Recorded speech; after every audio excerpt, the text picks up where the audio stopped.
Pemirsa, kasus investasi bodong berkedok robot trading kembali menjadi sorotan setelah beberapa nama pesohor Atta Halilintar, Kevin Aprilio, Kaki Malik, dan Mario Teguh ikut terseret kasus robot trading Net89. Ya, sementara kasus yang menyeret Atta CS masih bergulir, desainer kondang Ivan Gunawan justru sudah memenuhi panggilan sebagai saksi dalam sidang kasus dugaan investasi bodong robot trading DNA Pro yang digelar di Pengadilan Negeri Kelas 1A Bandung, Jawa Barat. Skrip untuk saya pelajari, saya hafalkan, lalu saya posting. Ya, pokoknya saudara mendapat arahan lah. Yes, ya. jadi saya bekerja hanya sesuai mendapatkan arahan, lalu saya posting.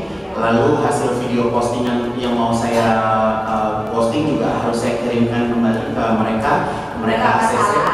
Sudah betul lah kan ya? Betul, dan captionnya pun mereka yang membuat dan menentukan, lalu saya tinggal posting. Iya.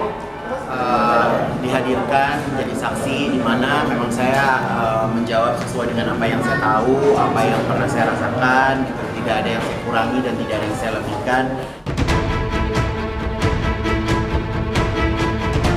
Ya, Ivan dimintai keterangan berkaitan dengan perannya sebagai brand ambassador dari robot trading DNA Pro. Saudara sudah menjadi brand ambassador ini, terus tugas saudara Posting lewat media story dan Facebook. Sebenarnya kontraknya selama 3 bulan. memposting Iya, jadi saya membuat konten. Iya, membuat konten dan memposting selama durasi kontrak selama 3 bulan. Tapi semua materi postingan dan konten semua dari Bluetooth. Siapa sih memang? Ya kalau saya poinnya kalau saya mendapatkan pekerjaan dari orang kan saya nggak mungkin ngecek perusahaannya seperti apa, aliran dananya dari mana, masa saya tanya dari mana gitu kan. Jadi ya itu sih. Dalam kesaksiannya, Ivan menegaskan dirinya hanya berperan sebagai ambasador robot trading DNA Pro. Dirinya bertugas untuk mempromosikan robot trading DNA Pro melalui akun media sosial Instagram pribadinya.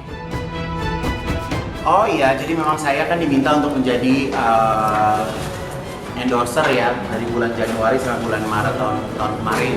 Tapi di awal bulan memang saya sudah tidak tenang dengan situasinya, makanya saya minta ada surat pemberhentian kontrak dari saya dan pihak Rudut pada waktu itu.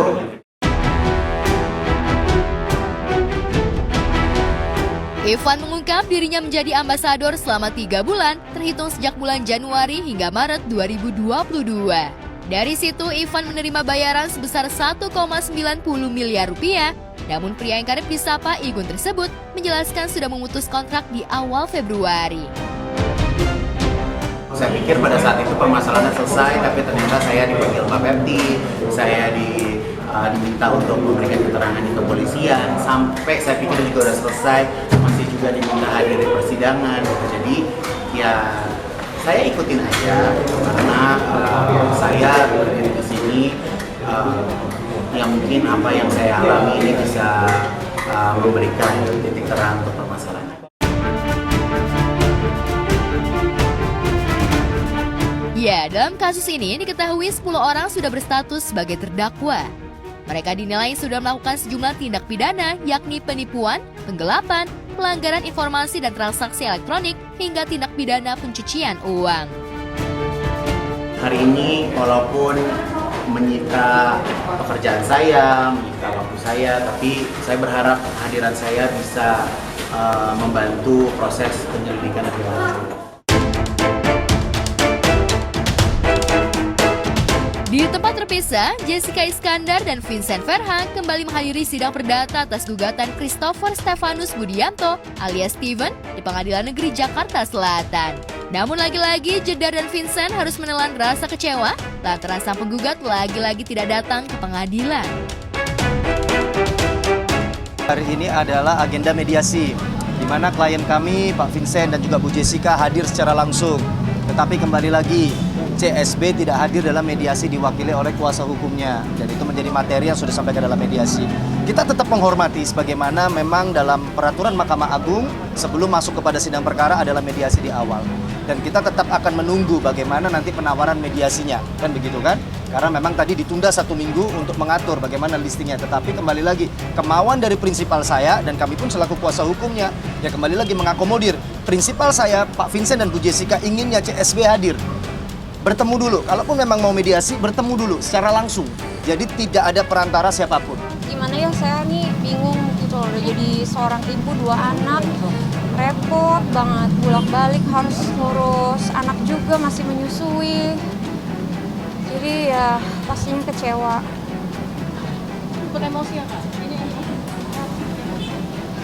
Iya, kalau ya nangis tadi saya karena saya emang capek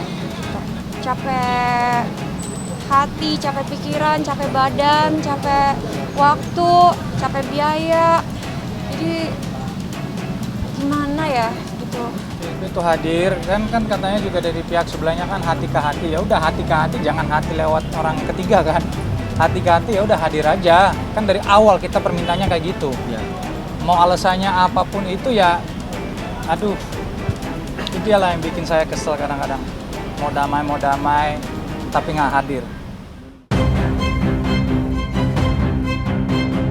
Ya, dalam sidang yang beragendakan mediasi tersebut, Steven sebagai penggugat tak hadir dan hanya diwakili kuasa hukumnya. Jedar pun tak kuasa menahan rasa kecewa dan kesal hingga berurai air mata.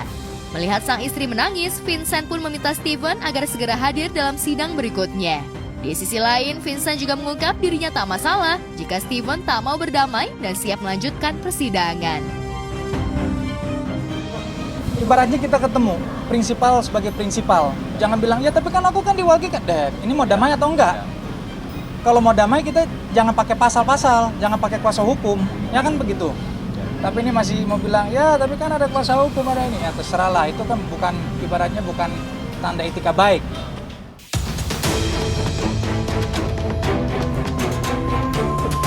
Sementara itu, pihak Steven yang diwakili kuasa hukumnya memastikan kliennya tak akan pernah hadir di persidangan karena sudah menyerahkan semuanya kepada tim kuasa hukum. Seperti dari awal bahwa klien kami sebagai prinsipal, penggugat tidak akan pernah hadir. Karena kenapa? Bagi saya itu adalah hal yang biasa. Namun dalam hal itu, di sini juga kita mesti ngerti kan sudah dilaporkan di Polda Metro. Otomatis manusia sudah dilaporkan Polda Metro, psikisnya kan turun. Karena ini menyangkut privasi dia, privilege dia sebagai seorang pengusaha. Itu kembali lagi ke pihak tergugat.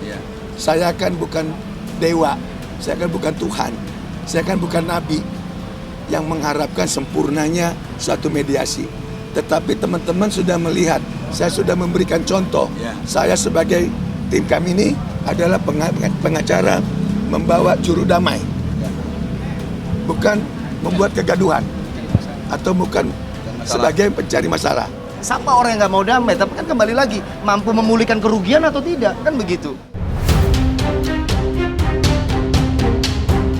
Kekecewaan dan rasa kesal yang dirasakan Jedar rasanya sungguh sangat wajar mengingat dirinya sudah kehilangan banyak waktu, tenaga, dan uang.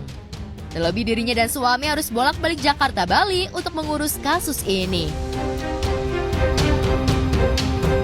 Terus kayaknya ini momen yang ya buat aku berat ya. Jadi biar rambutnya pendek, biar meringankan aja lah.